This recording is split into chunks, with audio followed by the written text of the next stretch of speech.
আসসালামু আলাইকুম। আপনারা সবাই দেখতেছেন একজন কৃষক মুরব্বী, দেখেন পাশের ওনার তরমুজ খেতেটা, আর এটা হচ্ছে টায়ার বসে রয়েছে।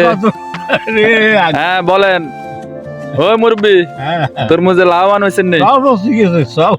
সব মসে গেছে তো মোটামুটি চালান টালান আইতো না? গান গাছও নাই আইতো না? আরে কত টাকা চালান দিছিলেন? আরে কত টিয়া চালান, মানে কানে জমি তো 1 লাখ টাকা তো গেছে চালান। কানিতে 1 লাখ বসছে তো এখন 50,000 তো আইন না। মানে 50,000 বিস্তার না। কগানি করছেন?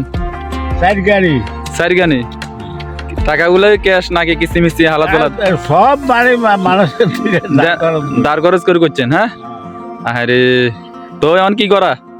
কি করা মানে আর কি করা, আর সাম্বা সাম্বা ঢাকালো দিতে। আরে এই যে তরমুজ পাশে দি